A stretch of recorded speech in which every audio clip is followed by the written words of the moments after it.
Assalamualaikum warahmatullahi wabarakatuh. Kami dari kelompok 5 akan mempresentasikan hasil dari diskusi kelompok kami.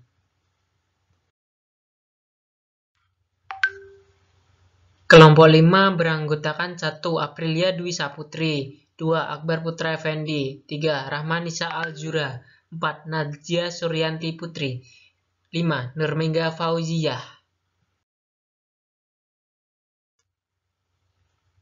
Ejaan. Ejaan adalah penggambaran bunyi bahasa, kata, kalimat, dan lain sebagainya dalam tulisan atau huruf-huruf, serta penggunaan tanda baca.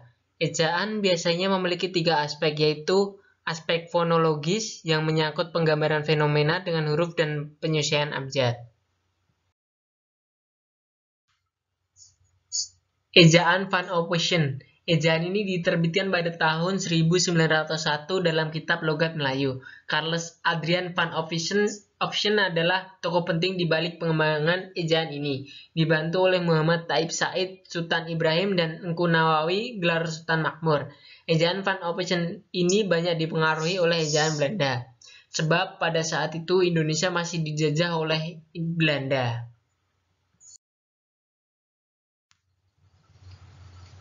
Ciri-ciri ejaan Van Ophuijsen.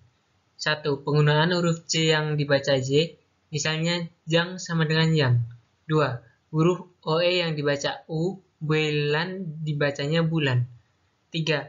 Huruf T yang dibaca Si, contohnya cinta sama dengan cinta. 4. Huruf CH yang dibaca KH, contohnya khidmat dibaca khidmat. Ejaan Republik atau Ejaan Suwandi 1947 sampai 1956. Disebut Ejaan Suwandi karena yang meresmikan ejaan ini adalah Raden Suwandi, Menteri Pengajaran, Pendidikan, dan Kebudayaan saat itu. Ejaan ini diresmikan pada tanggal 19 Maret 1947. Pengubahan dari Ejaan Van Ophuijsen ke Ejaan Suwandi dimaksudkan agar terdapat kemudahan dalam penyederhanaan bahasa yang digunakan.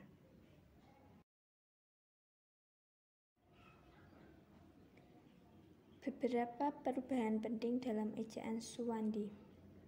1. Huruf OE diganti menjadi U, misalnya toilet menjadi tutup. 2.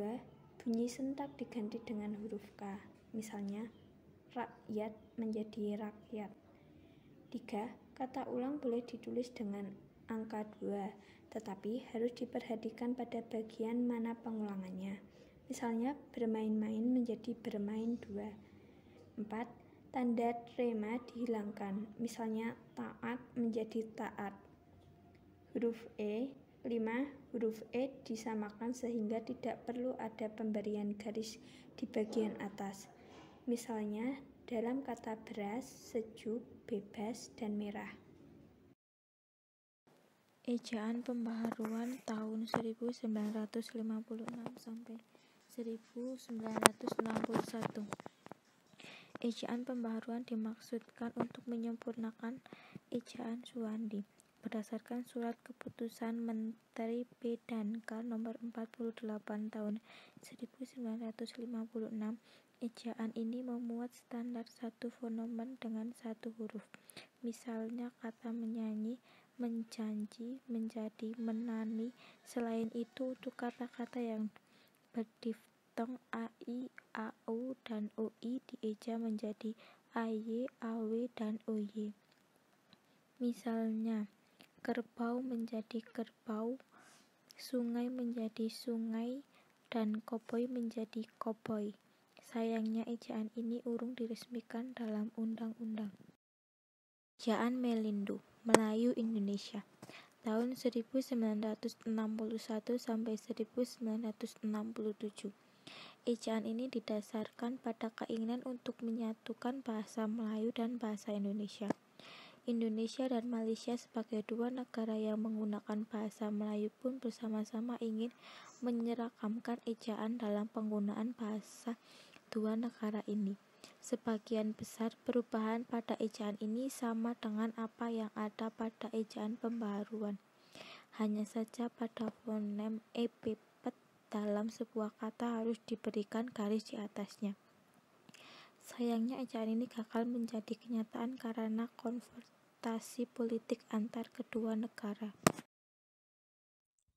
Ejaan LBK atau yang disebut Lembaga Bahasa dan Kesusastraan pada tahun 1967 sampai 1972. Ejaan ini disusun oleh Panitia Ejaan Bahasa Indonesia, Departemen P dan K. Beberapa perubahannya adalah sebagai berikut. 1. Huruf TJ diganti C, J diganti Y, NJ diganti NY, SJ menjadi SY, dan CH menjadi KH. 2. Huruf asing Z, Y, dan F disahkan menjadi ejaan bahasa Indonesia. Hal ini disebabkan pemakaian yang sangat produktif. 3. Huruf E tidak dibedakan pepet atau bukan. Alasannya tidak banyak kata yang berpasangan dengan variasi huruf E yang menimbulkan salah pengertian. Ejaan yang disempurnakan atau yang disebut EYD dari tahun 1972 sampai sekarang. Mulai tanggal 16 Agustus 1972, pemerintah Indonesia menetapkan ejaan baru yaitu ejaan LBK yang telah disempurnakan. Kemudian, ejaan ini dikenal sebagai ejaan yang disempurnakan atau yang disebut EYD. Penetapan ini disertai dengan penerbitan buku saku ETD berwarna merah putih dan buku pedoman umum ejaan bahasa Indonesia yang disempurnakan. Sekian presentasi dari kelompok 5. Jika ada salah yang kami ucapkan, kami mohon maaf sebesar-besarnya.